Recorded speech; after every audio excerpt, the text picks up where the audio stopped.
ನಮಸ್ಕಾರ, ಕನಸು ನ್ಯೂಸ್ಗೆ ಸ್ವಾಗತ. ಈಗ ಮುಖ್ಯಾಂಶಗಳು. ಕಸ ಸಂಗ್ರಹ ವೇಳೆ ನಡೆದ ಗಲಾಟೆ ಸುಖಾಂತ್ಯ, ಕ್ಷಮೆ ಯಾಚಿಸಿ ಚಾಲಕ ಹಾಗೂ ಪೌರ ಕಾರ್ಮಿಕರಿಗೆ ಸನ್ಮಾನ. ನಗರದ 6ನೇ ವಾರ್ಡ್ನ ಕಿಲ್ಲಾ ಏರಿಯಾದ ಅಂಬಾ ಭವಾನಿ ದೇವಸ್ಥಾನದ ಮುಂಭಾಗದಲ್ಲಿ ಕಸ ಸಂಗ್ರಹಣೆ ವೇಳೆ ನಿವಾಸಿ ಇಸಾಕ್ ಸತ್ತರ್ ಸಾಬ್ ಹಾಗೂ ನಗರಸಭೆಯ ಕಸ ಸಂಗ್ರಹ ವಾಹನ ಚಾಲಕ ಅಬ್ದುಲ್ ನಬಿ ಮನಿಯಾರ್ ಇವರ ನಡುವೆ ನಡೆದ ಗಲಾಟೆಯ ದೃಶ್ಯ ಮಾಧ್ಯಮಗಳಲ್ಲಿ ವೈರಲ್ ಆಗಿ ಸಾರ್ವಜನಿಕರ ಗಮನ ಸೆಳೆದಿತ್ತು. ಘಟನೆಗೆ ಸಂಬಂಧಿಸಿದಂತೆ ಇಂದು ಸ್ಥಳೀಯ ಮುಖಂಡರು ಹಾಗೂ ನಿವಾಸಿಗಳ ಸಮ್ಮುಖದಲ್ಲಿ ನಡೆದ ಸಭೆಯಲ್ಲಿ ಪ್ರಕರಣ ಸೌಹಾರ್ದಯುತವಾಗಿ ಇತ್ಯರ್ಥಗೊಂಡಿತು. ನಿವಾಸಿ ಇಸಾಕ್ ಸತ್ತರ್ ಸಾಬ್ ಅವರು ತಮ್ಮ ವರ್ತನೆಗೆ ವಿಷಾದ ವ್ಯಕ್ತಪಡಿಸಿ ನಗರಸಭೆಯ ವಾಹನ ಚಾಲಕ ಅಬ್ದುಲ್ ನಬಿ ಮನಿಯಾರ್, ಪೌರ ಕಾರ್ಮಿಕರು ಹಾಗೂ ಪರಿಸರ ಆಯುಕ್ತರ ಬಳಿ ಕ್ಷಮೆ ಯಾಚಿಸಿದರು. ಬಳಿಕ ಅಬ್ದುಲ್ ನಬಿ ಮನಿಯಾರ್ ಹಾಗೂ ಪೌರ ಕಾರ್ಮಿಕರನ್ನು ಶಾಲು ಹೊದಿಸಿ ಸನ್ಮಾನಿಸಲಾಯಿತು. ಸಾರ್ವಜನಿಕರ ಸೇವೆಯಲ್ಲಿ ನಿರಂತರವಾಗಿ ತೊಡಗಿರುವ ಪೌರ ಕಾರ್ಮಿಕರ ಕಾರ್ಯಕ್ಕೆ ಗೌರವ ಸಲ್ಲಿಸಿ ಪರಸ್ಪರ ಸಹಕಾರ ಮತ್ತು ಸೌಹಾರ್ದತೆ ಕಾಪಾಡಿಕೊಳ್ಳುವ ಸಂದೇಶ ನೀಡಲಾಯಿತು. ಈ ಮೂಲಕ ಬೆಳಿಗ್ಗೆ ನಡೆದಿದ್ದ ಗಲಾಟೆ ಪರಸ್ಪರ ಗೌರವ, ಸಮನ್ವಯ ಮತ್ತು ಕ್ಷಮೆಯಾಚನೆಯ ಮೂಲಕ ಸುಖಾಂತ್ಯ ಕಂಡಿದ್ದು, ಸ್ಥಳೀಯರು ಈ ಬೆಳವಣಿಗೆಯನ್ನು ಸ್ವಾಗತಿಸಿದ್ದಾರೆ. ಈ ಸಂದರ್ಭದಲ್ಲಿ ಜಿಲ್ಲಾ ಕಾಂಗ್ರೆಸ್ ಪ್ರಚಾರ ಘಟಕದ ಉಪಾಧ್ಯಕ್ಷ ಜುಬೇರ್ ಫಾರೂಕ್, ಸಿಸಿಟಿವಿ ಕರೀಂ ಭಾವಿಕಟ್ಟಿ, ವಲಿ ಖುರೇಶಿ, ಇಸಾಕ್ ಖುರೇಶಿ, ಹುಸೇನ್ ಸಾಬ್ ಬಾಳೆಕಾಯಿ, ಹುಸೇನ್ ಪೀರ್ ಜವಳಗೇರಿ, ಆಸಿಫ್ ಮೊಹಮ್ಮದ್, ವಾಸಿಂ ಭೈ, ಅನ್ವರ್ ಕರಾಟೆ, ರಿಯಾಜ್ ಸೇರಿದಂತೆ ಏರಿಯಾದ ಪ್ರಮುಖ ಮುಖಂಡರು, ನಿವಾಸಿಗಳು ಹಾಗೂ ಇತರರು ಉಪಸ್ಥಿತರಿದ್ದರು. ನಗರಸಭೆಯ ಕಸ ಸಂಗ್ರಹ ವಾಹನ ಚಾಲಕ ಅಬ್ದುಲ್ ನಬಿ ಮನಿಯಾರ್ ಹಾಗೂ ಪೌರ ಕಾರ್ಮಿಕರನ್ನು ಸನ್ಮಾನಿಸಿ ಕ್ಷಮೆಯಾಚನೆ ಮೂಲಕ ಗಲಾಟೆ ಪ್ರಕರಣವನ್ನು ಸೌಹಾರ್ದಯುತವಾಗಿ ಇತ್ಯರ್ಥಗೊಳಿಸಿದ ವೇಳೆ ಮುಖಂಡರು ಮತ್ತು ನಿವಾಸಿಗಳು ಉಪಸ್ಥಿತರಿದ್ದರು.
ಇದು ದೊಡ್ಡದಲ್ಲ, ನನಗೇನೆಲ್ಲ ವಾರ್ಡ್ನಾಗ ಬಂದಾಗ ಕಸ ಎಲ್ಲ ಬೇರೆ ಮಾಡಿಕೊಟ್ರು.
ಆಯ್ತಲ್ಲ ಕೇಳ್ತಲ್ಲಿ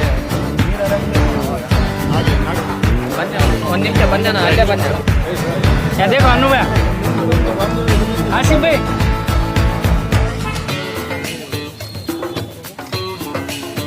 ಬರ್ರಿ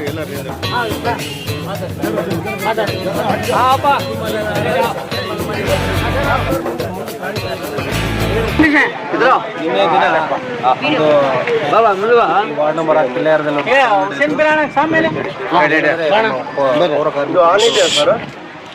ವಾಹನ ಚಾಲಕರು ಈ ಥರ ಕಸ ಸಂಗ್ರಹಣೆ ಬಂದಾಗ ಏನೋ ಆಗಬಾರ್ದು. ದುರದೃಷ್ಟದಿಂದ ನಮ್ಮ ಇಸಾಕ್ ಅವರು ನಮ್ಮ ನಬಿಗೆ ಬಡ್ದಿದ್ರು. ಬಡ್ದಾಗ ತಾವೆಲ್ಲರೂ ಸೇರಿ ಸಮಾಜ ಮುಖಂಡರು ಸೇರಿ ಕೇಸ್ ಮಾಡಬೇಡ್ರಿ, ಹಂಗೆ ಮಾಡಬೇಡ್ರಿ, ನಾವೆಲ್ಲ ಸಹಕಾರ ಮಾಡ್ತೀವಿ. ಮುಂದೆ ನಗರಸಭೆ ಜೊತೆಗೆ ಇದ್ದು ನಾವು ದಯವಿಟ್ಟು ಅಂತ ಎಲ್ಲರೂ ತಾವು ಬಂದು ರಿಕ್ವೆಸ್ಟ್ ಮಾಡಿದ್ದೆ. ಮಾನ್ಯ ಪೌರಾಯುಕ್ತರು ಮತ್ತು ನಮ್ಮೆಲ್ಲ ವಾಹನ ಚಾಲಕರು ಎಲ್ಲ ದೊಡ್ಡ ಮನಸ್ಸಿಂದ ಆಯ್ತು ಬಿಡಿ ಅಂತಂದು ಇನ್ನು ಒಪ್ಕೊಂಡು ಕೇಸನ್ನು ವಾಪಸ್ ತಗೊಂಡಿದ್ದಾರೆ. ಏನಪ್ಪ ಅಂದರೆ ದಯವಿಟ್ಟು ಒಂದೇ ರಿಕ್ವೆಸ್ಟ್ ನಮ್ಮದು, ಎಲ್ಲರೂ ಒಂದು ಅಣ್ಣ ತಮ್ಮರಿದ್ದಾಗಿರ್ತೀವಿ.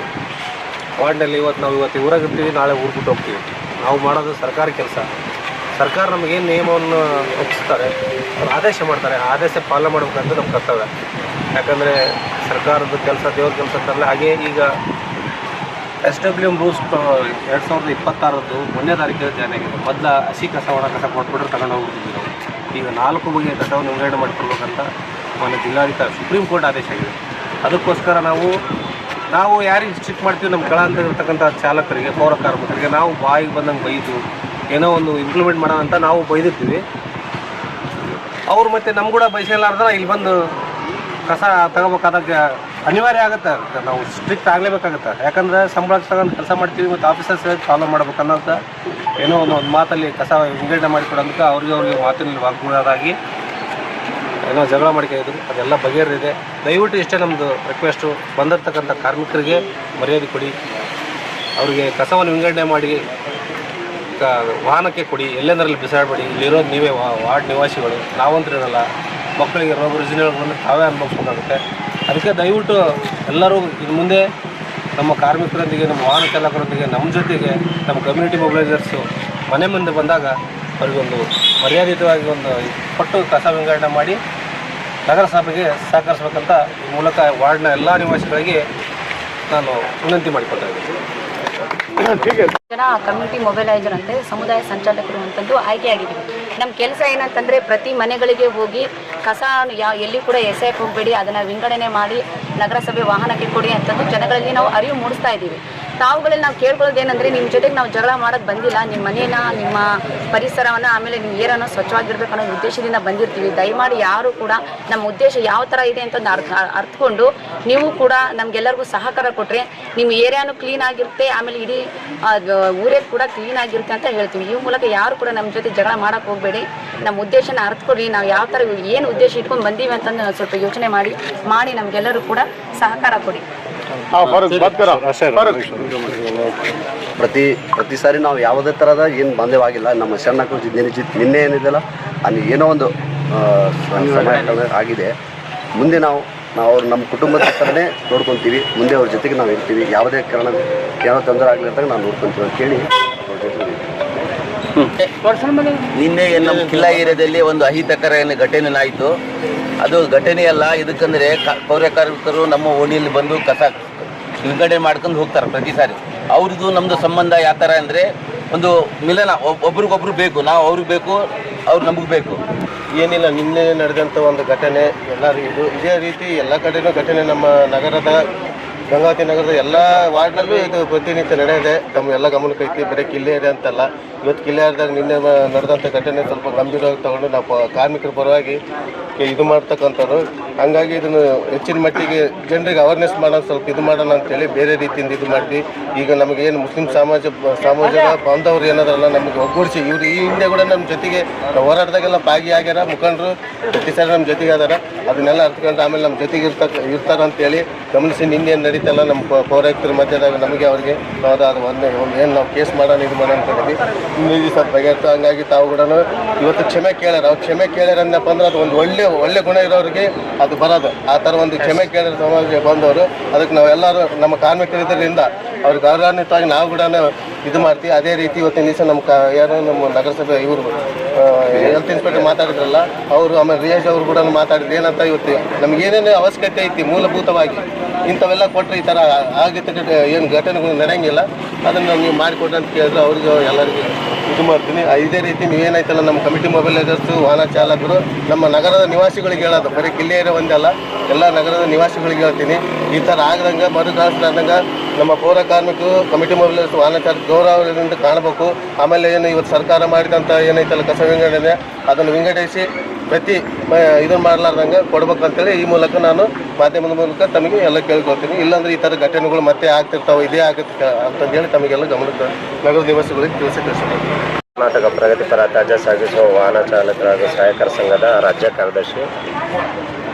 ಈ ಘಟನೆ ನಮ್ಮ ಗಂಗಾವತಿಯಲ್ಲಿ ಅಷ್ಟೇ ನಡೀತಾ ಇಲ್ಲ. ಯಾವಾಗ ಕಮ್ಯುನಿಟಿ ಮೊಬಿಲೈಸರ್ಗಳು ಚಾಲಕರ ಜೊತೆ ಈ ಸಿಟಿ ಕಾರ್ಪೊರೇಷನ್ಗಳಲ್ಲಿ ಮತ್ತು ಟೌನ್ ಪಂಚಾಯತಿಗಳಲ್ಲಿ ತೊಗೊಂಡರಲ್ಲ, ಪ್ರತಿ ಕರ್ನಾಟಕ ಸ್ಥಳೀಯ ಸಂಸ್ಥೆಗಳಲ್ಲಿ ಕೂಡ ಇದೇ ಥರ ಘಟನೆ ಎಲ್ಲೋ ದಿನನಿತ್ಯ ಎಲ್ಲೋ ಒಂದು ಕಡೆ ಆಗ್ತಾನೆ ಇದೆ. ಅವ್ರ ರಿಪೋರ್ಟ್ಗಳು ನಮಗೆ ಬರ್ತಾ ಇರ್ತವೆ. ಇದರಲ್ಲಿ ಮುಖ್ಯವಾಗಿ ಪಾತ್ರ ನಮ್ಮ ನಗರಸಭೆಯವ್ರದ್ದು ಇದೆ ಹಾಗೂ ಸಾರ್ವಜನಿಕರದ್ದು ಇದೆ. ಸಾರ್ವಜನಿಕರು ಅವರು ಫಸ್ಟು ಎದಕ್ಕಾಗಿ ಇವೆಲ್ಲ ರೂಲ್ಸ್ ಆ್ಯಂಡ್ ರೆಗ್ಯುಲೇಷನ್ಗಳು ಮಾಡ್ತಾ ಇದ್ದಾರೆ ಅಂತೇಳಿ ತಾವು ತಿಳ್ಕೊಬೇಕು.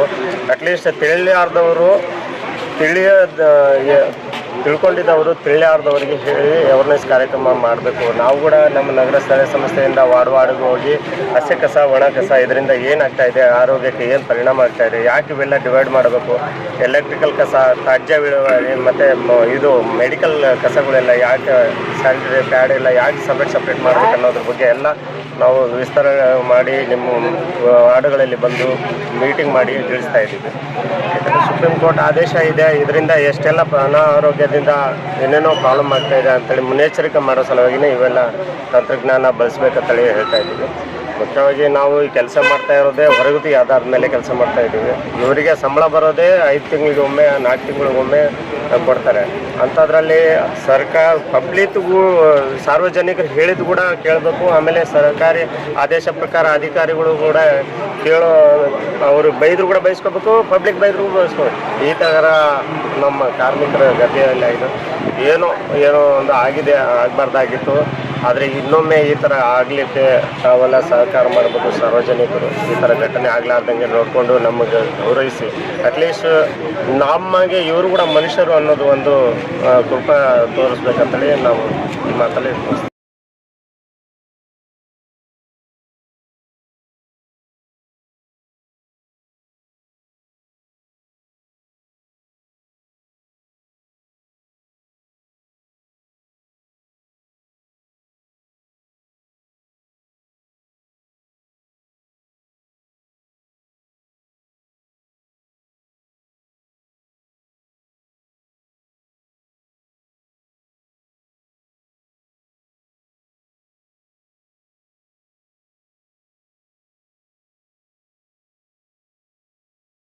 ಇವತ್ತು ಗಂಗಾವತಿ ನಗರದಲ್ಲಿ ಮೊಟ್ಟ ಮೊದಲ ಬಾರಿಗೆ ಒಂದು ಹೊಸ ಒಂದು ಒಳ್ಳೆಯ ಪದ್ಧತಿ ಚಾಲೂ ಆಗಿದೆ ಅಂತ ತಿಳ್ಕೊಂತೀನಿ ನಾನು. ಯಾಕಂದರೆ ಇವರೆಲ್ಲರೂ ನಮ್ಮದು ಕುಟುಂಬ ಇದ್ದಂಗೆ, ಪೌರ ಕಾರ್ಮಿಕರು ಇರಲಿ, ಪರ್ಯಕ್ತರಿರಲಿ, ಎಲ್ಲ ವಾಹನ ಚಾಲಕರು ಇರಲಿ, ಎಲ್ಲರೂ ಅದೆಲ್ಲ ನಮ್ಮ ಕುಟುಂಬ ಇದ್ದಂಗೆ.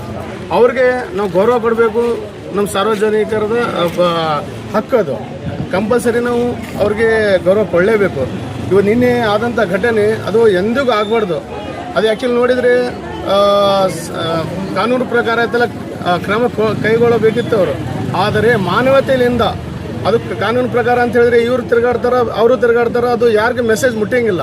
ಇದು ಇವತ್ತು ಈ ಸನ್ಮಾನ ಮತ್ತು ಕ್ಷಮೆ ಇದೆಲ್ಲ ಎದಕ್ಕೆ ಮಾಡಿವೆ ಅಂತ ಹೇಳಿದ್ರೆ ಮುಂದೆ ಒಂದೊಂದು ದಿವಸ ನಮ್ಮದು ಕುಟುಂಬ ಅಂತ ನಾವು ತಿಳ್ಕೊಂಡು ಎಲ್ಲ ಗಂಗಾವತಿಯ ಸಾರ್ವಜನಿಕರು ಒಗ್ಗಟ್ಟಾಗಿ ಪೌರ ಕಾರ್ಮಿಕರಿಗೆ ಪೌರತ್ಯರಿಗೆ ಇರಲಿ ಎಲ್ಲರಿಗೆ ಅಂತಲ್ಲ ನಾವು ಒಂದೇ ಕುಟುಂಬ ಅಂತ ತಿಳ್ಕೊಂಡು ಅವ್ರಿಗೆ ಸಹಕಾರ ಮಾಡ್ಬೇಕಂತ ನಂದು ಈ ಮೆಸೇಜ್ ಮುಟ್ಬೇಕಂತ ನಾವೆಲ್ಲರೂ ಕೂಡಿ